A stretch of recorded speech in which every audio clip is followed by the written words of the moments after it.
En el corazón de las montañas etíopes, donde el tiempo parece haberse detenido, los monjes dedican su vida a una tarea sagrada, reproducir manuscritos religiosos y obras de arte centenarias. ¿El objetivo? Preservando tradiciones y un legado espiritual que está en riesgo de desaparecer. Pero ¿cómo hacen este trabajo? La historia comienza en el año 390 después de Cristo, cuando el Imperio Romano se estaba fragmentando y Europa estaba sumida en el caos. Un monje llamado Abba Garima desapareció en las montañas del norte de Etiopía y comenzó a escribir un texto que, según todos los indicios, nunca debería encontrarse. Escondido en un monasterio tan remoto que incluso los historiadores dudaron de su existencia, su obra contenía una versión de la historia de la resurrección que no aparece en ningún otro lugar del mundo. ¿Por qué este relato nunca se incluyó en las Biblias occidentales? ¿Quién decidió que no era parte del canon? Durante siglos, los eruditos trataron los evangelios Garima como leyenda, mientras los monjes que los protegían mantenían absoluto silencio. Se creía que estos manuscritos, junto con otros de Etiopía, eran los ejemplos ilustrados más antiguos del cristianismo. Inicialmente, los expertos fecharon los documentos alrededor del siglo XII, pero recientes análisis de carbono revelaron algo sorprendente. Fueron producidos entre los años 330 y 650 después de Cristo. En 2010, finalmente se rompió el silencio. Lo que descubrieron los investigadores no solo desafió tradiciones establecidas desde hace mucho tiempo, sino que también sacudió los cimientos de cómo siempre se habían contado los orígenes del cristianismo. Esta es la historia de los evangelios Garima. Y después de conocerla, es posible que nunca vuelvas a leer la Biblia de la misma manera. La mayoría de nosotros crecimos creyendo que la Biblia que se lee los domingos es la misma que los cristianos han leído siempre. Los mismos 4 evangelios, los mismos capítulos, los mismos finales. Nunca lo cuestionamos porque parecía definitivo, como si la narrativa siempre hubiera sido así. Sin embargo, hay algo que probablemente nunca se enseñó en las clases de catecismo: la Biblia que hoy conocemos es el resultado de elecciones. Las decisiones humanas, políticas y, a veces, esas decisiones significaron borrar pasajes enteros que los primeros cristianos consideraban sagrados. El viaje que te vamos a contar comienza en las tierras altas del norte de Etiopía, en un lugar llamado Monasterio de Abba Garima. Si intentas localizarlo en un mapa, tendrás dificultades. Está en lo alto de las montañas, accesible solo a pie, rodeado de un terreno tan inhóspito que pocos extranjeros se arriesgarían a hacer el viaje. Durante más de 15 siglos, los monjes ortodoxos etíopes vivieron allí aislados, orando, ayunando y protegiendo algo que el resto del mundo cristiano había perdido. La Academia Occidental, cuando se trataba de estudios bíblicos, prácticamente ignoraba a Etiopía. La suposición, a menudo tácita, era que los manuscritos cristianos sofisticados solo podían provenir de Europa, Roma o Constantinopla. África fue vista como un detalle, no como una fuente. Pero esta idea se basó en arrogancia, no en hechos. Mientras Europa se desmoronaba durante la llamada Edad Media, Etiopía floreció. El cristianismo llegó al país en el siglo IV, convirtiéndolo en una de las naciones cristianas más antiguas del mundo. El rey Esana adoptó la fe alrededor del año 330 después de Cristo, décadas antes de que el Imperio Romano se convirtiera oficialmente. Los monjes etíopes construyeron iglesias excavadas en acantilados y fundaron monasterios en lugares tan remotos que parecían diseñados para sobrevivir al fin de los tiempos. Y mientras tanto, preservaron textos que el resto del cristianismo estaba ocupado destruyendo. Los evangelios de Garima no son solo antiguos. Se encuentran entre los manuscritos cristianos completos e ilustrados más antiguos jamás descubiertos. La datación por carbono indica que fueron creados entre el 330 y el 650 después de Cristo. Para que te hagas una idea, estas páginas fueron escritas mientras los gladiadores aún luchaban en el Coliseo, antes de que existiera el idioma inglés, antes de Carlomagno y la época de los vikingos. El pergamino estaba hecho de piel de cabra, cuidadosamente preparado y estirado hasta que fuera lo suficientemente delgado para escribir pero lo suficientemente fuerte como para durar milenios. La pintura se mezcló a mano y las ilustraciones se pintaron con pigmentos extraídos de minerales y plantas. De alguna manera, a pesar de los terremotos, las guerras, las hambrunas y el implacable paso del tiempo, estos libros han sobrevivido. Cuando los investigadores del Fondo del Patrimonio Etíope examinaron los manuscritos a principios de la década de 2000, apenas podían creer lo que veían. Silla Lamola, sentada en silencio, copió meticulosamente un manuscrito religioso en un pergamino de piel de cabra. Dijo que las obras podrían tardar hasta 6 meses en completarse. Los colores todavía eran vibrantes. El oro aplicado a las páginas brillaba como si hubiera sido colocado allí recientemente. Las ilustraciones detalladas de pájaros, animales y patrones geométricos parecían realizadas durante décadas, no siglos. Pero lo más importante era el texto, completo. Los 4 evangelios, Mateo, Marcos, Lucas y Juan, escritos en ge'ez, el antiguo idioma litúrgico de la Iglesia etíope. No fue un fragmento ni una reconstrucción. Era un libro completo de los evangelios, más antiguo que casi cualquier cosa conservada en las colecciones europeas. Más antiguo que los famosos evangelios del Lindisfarne, más antiguo que el libro de Kells, y había permanecido todo este tiempo en un monasterio etíope, esperando que el mundo finalmente prestara atención. Sin embargo, el hecho de que el manuscrito fuera antiguo fue solo el comienzo de la historia.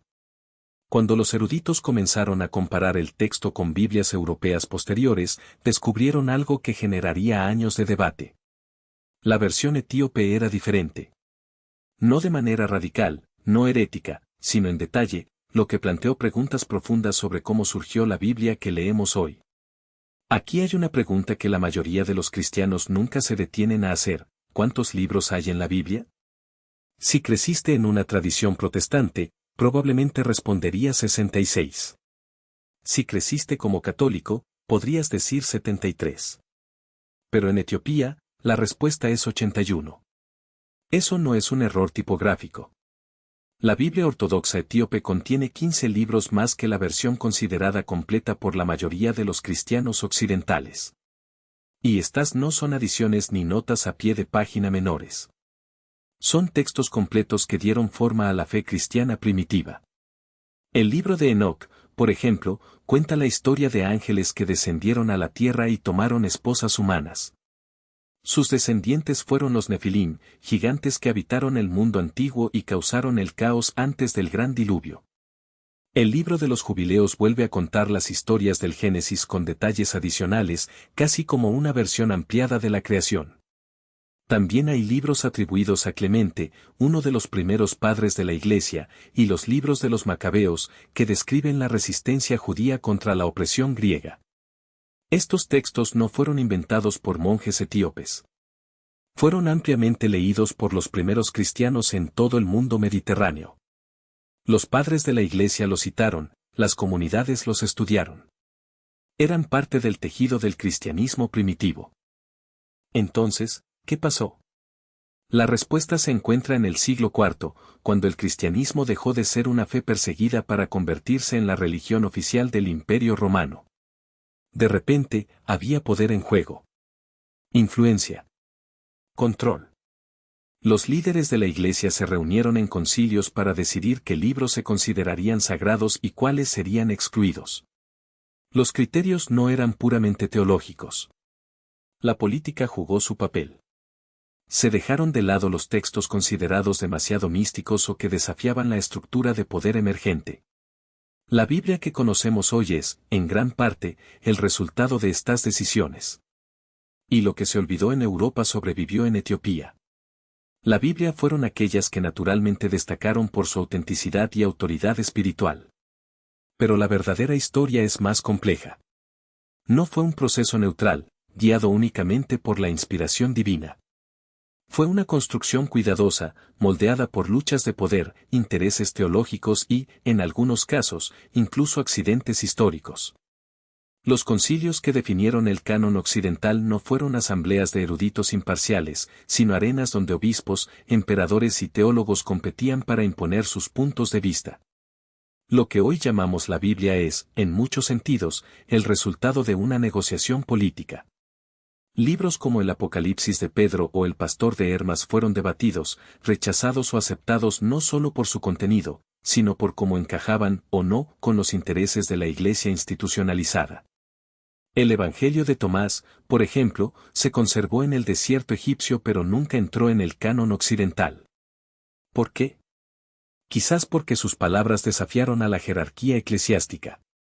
El reino de Dios está dentro de vosotros, dijo Jesús en este texto, afirmación que podría interpretarse como una amenaza a la autoridad de los sacerdotes. Si los fieles podían encontrar a Dios dentro de sí mismos, ¿por qué necesitaban una iglesia? Etiopía, a su vez, no participó en estas disputas. Su iglesia siguió su propio camino, sin someterse a las decisiones de Roma o Constantinopla. Cuando Occidente decidió que ciertos textos eran apócrifos, los monjes etíopes continuaron copiándolos, no por rebelión sino por fidelidad a la tradición que habían recibido. No vieron ninguna contradicción entre los evangelios canónicos y libros como Enoc o Jubileos.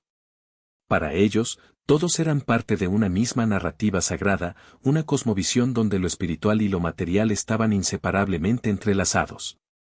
Y es precisamente esta visión la que Occidente ha perdido. Los textos excluidos no eran simplemente historias adicionales, ofrecían una comprensión más amplia del universo cristiano primitivo. El libro de Enoc, por ejemplo, describe la caída de los ángeles vigilantes, una narración que explica el origen del mal en el mundo. Sin él, la historia del pecado original está incompleta, como un rompecabezas al que le faltan piezas. El libro de los Jubileos, a su vez, detalla una cronología alternativa de los patriarcas, redefiniendo incluso la era de Noé o la duración del diluvio. Son detalles que, para los primeros cristianos, no eran meros detalles, sino elementos esenciales para comprender el plan divino. La pregunta que surge es inevitable: ¿por qué fueron retiradas estas piezas? La respuesta puede estar en la necesidad de simplificar. Una iglesia en expansión necesitaba un mensaje claro que fuera fácil de transmitir y controlar. Los textos que hablaban de demonios, batallas cósmicas o interpretaciones místicas de la resurrección eran más difíciles de estandarizar. Exigieron explicaciones, generaron debates, podrían llevar a divisiones. Por otra parte, una narración lineal, con un final definido, como la adición al Evangelio de Marcos, era más fácil de enseñar, predicar y utilizar como base para una doctrina unificada. Pero hay algo más. Los textos excluidos a menudo cuestionaban la idea de que la Iglesia era la única mediadora entre Dios y los hombres. Hablaban de revelaciones directas, de visiones personales, de experiencias espirituales que no dependían de sacerdotes ni de concilios. En un mundo donde el poder eclesiástico se estaba consolidando, esto era peligroso.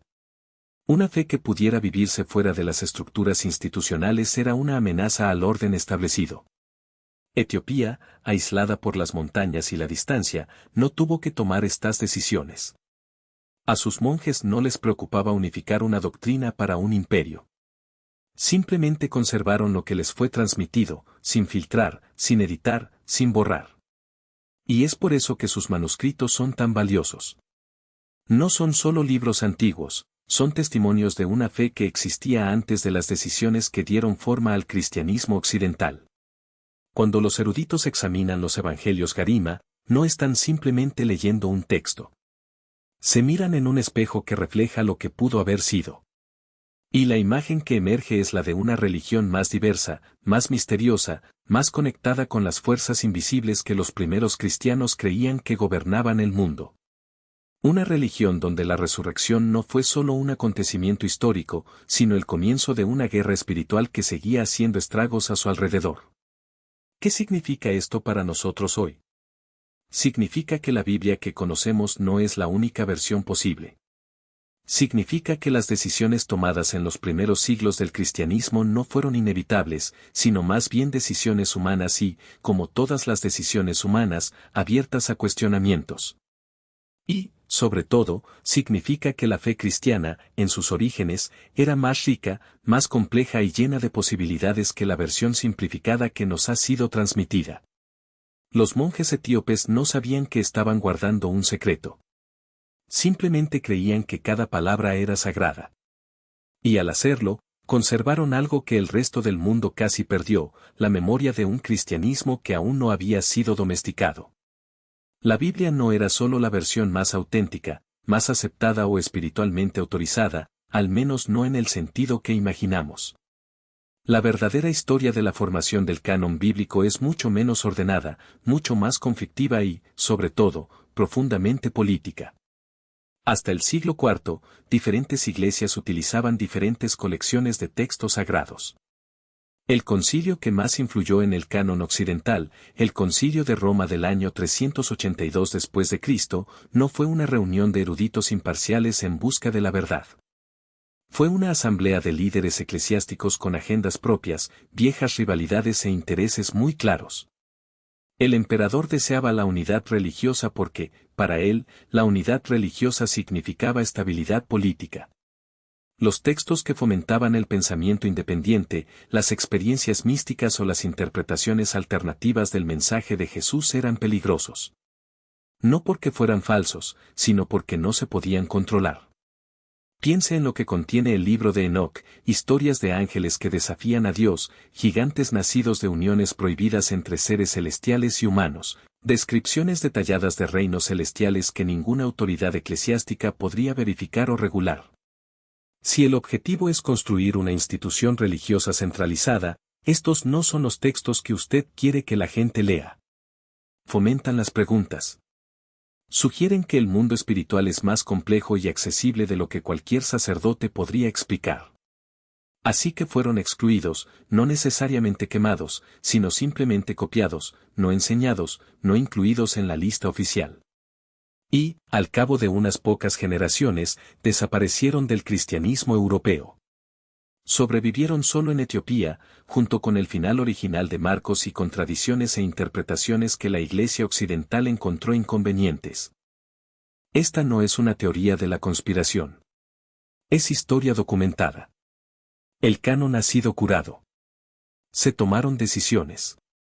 Y el cristianismo que la mayor parte del mundo conoce hoy es el resultado de esas decisiones, no la fe original practicada por los seguidores de Jesús. Los evangelios Garima nos obligan a afrontar esta realidad. No son prueba de que el cristianismo moderno sea falso.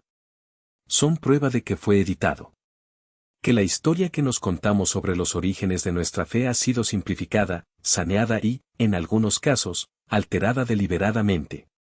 Esto no tiene por qué amenazar su creencia. De hecho, para muchos estudiosos, lo profundiza. Porque significa que la búsqueda de la verdad continúa, que aún quedan descubrimientos por hacer, que el pasado no es tan definitivo como imaginábamos. Los guardianes del secreto. Imagínese dedicar toda su vida a proteger un libro. No leerlo por placer, no estudiarlo para obtener créditos académicos, sino simplemente protegerlo, garantizar que sobreviva, sabiendo que si falla, algo precioso se perderá para siempre.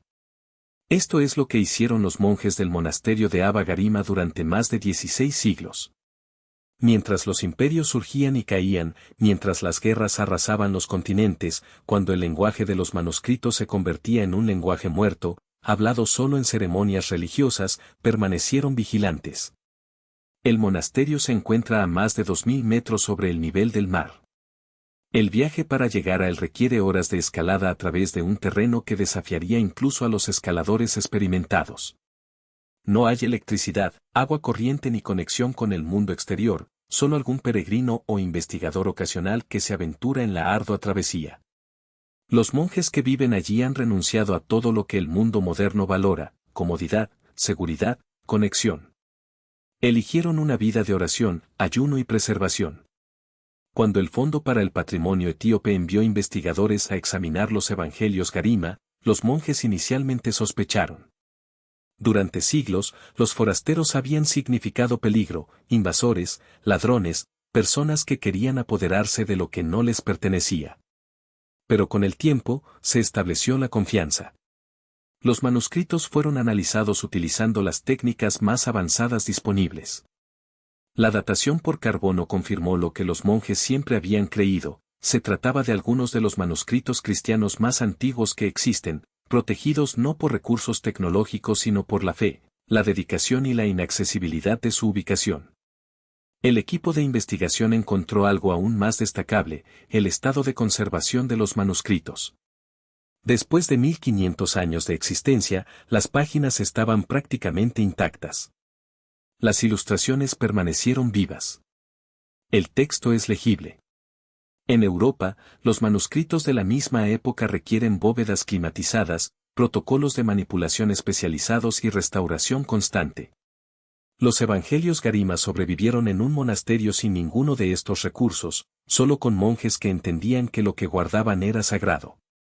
Hay una leyenda sobre Abba Garima. Cuenta la historia que escribió todo el libro del Evangelio en un solo día. Cuando el sol comenzó a ponerse y su trabajo aún no estaba terminado, Dios sostuvo el sol en el cielo hasta que Garima completó su tarea. Los historiadores descartan esto como mitología. Pero aquí viene lo interesante, la datación por radiocarbono confirma que el manuscrito fue creado en la misma época descrita por la leyenda. La ciencia y la fe convergen de una manera que es difícil ignorar por completo. Quizás la historia no sea literalmente cierta. Pero tal vez capte algo de verdad sobre la dedicación y urgencia con la que estos monjes abordaron su sagrada tarea. Lo que los monjes conservaron no fue solo un objeto físico. Era una conexión directa con los primeros días del cristianismo, antes de los concilios, antes de las ediciones, antes de las decisiones que dieron forma a lo que el mundo llegaría a creer. Cada generación que transmitió el manuscrito participó en una cadena ininterrumpida que se remontaba a los tiempos de los padres de la Iglesia. Y lo hicieron sin reconocimiento, sin recompensa, sin que nadie fuera de su montaña de piedra supiera ni les importara lo que custodiaban. La verdad, no pudieron borrarlo. Entonces, ¿qué significa esto para nosotros? ¿Qué representan los evangelios de Garima para el cristianismo actual? Déjame aclarar lo que no estoy diciendo. No estoy afirmando que la Biblia con la que creciste sea una mentira. No estoy diciendo que el cristianismo se haya construido sobre el engaño. No estoy sugiriendo que el descubrimiento de estos manuscritos deba sacudir la fe de nadie. Pero lo que digo es que la historia es más compleja de lo que nos han contado. La Biblia no cayó del cielo como un libro completo. Fue recopilado durante siglos por seres humanos que eligieron qué incluir y qué excluir. Algunas de estas opciones fueron teológicas, otras políticas y otras prácticas. Pero eran elecciones. Y cuando entiendes esto, comienzas a ver las escrituras de manera diferente. No como un documento estático, entregado en su forma final, sino como una tradición viva, moldeada y remodelada por las comunidades que la atesoraban. La Iglesia etíope ha conservado una versión de esta tradición que otras comunidades han perdido. No porque los etíopes fueran mejores cristianos, sino porque la historia se desarrolló de manera diferente en su parte del mundo. Su aislamiento se convirtió en su fortaleza. Su fidelidad a la tradición se ha convertido en un archivo. Y ahora, siglos después, tenemos la oportunidad de mirar por esa ventana y ver cómo era el cristianismo antes de que fuera estandarizado. Las implicaciones de esto son profundas. Si el final original de Marcos no incluía apariciones de resurrección, ¿qué revela esto acerca de cómo entendían los primeros cristianos la victoria de Jesús sobre la muerte? Si libros como Enoc fueron ampliamente leídos en la iglesia primitiva, ¿qué nos dice esto acerca de la cosmología cristiana antigua? Si el canon fue más fluido de lo que imaginábamos, ¿qué más podría haberse perdido en el camino? No son preguntas fáciles, pero son necesarias. Y los evangelios Garima nos dan permiso para hacerlos. Hay algo más que considerar. La tradición etíope se ha mantenido ininterrumpida desde hace más de 1.700 años. Nunca fue sacudido por la Reforma Protestante o la Contrarreforma. Nunca pasó por el escepticismo de la Ilustración ni por la secularización de la modernidad. En Etiopía, las prácticas antiguas, los textos antiguos y las creencias antiguas se conservaron en formas que el cristianismo europeo abandonó hace siglos. Cuando hoy asistes a un servicio ortodoxo etíope, eres testigo de rituales y escuchas cánticos que han cambiado poco desde la época de Constantino. La liturgia se realiza en ge'ez, el mismo idioma que los evangelios Garima. Las oraciones invocan a los mismos santos. La teología refleja la misma cosmovisión. Es lo más cerca que puedes estar del viaje en el tiempo. Los evangelios Garima no son reliquias cubiertas de polvo. Son una prueba de que el pasado es mucho más profundo, e inquietante que las narrativas que hemos heredado.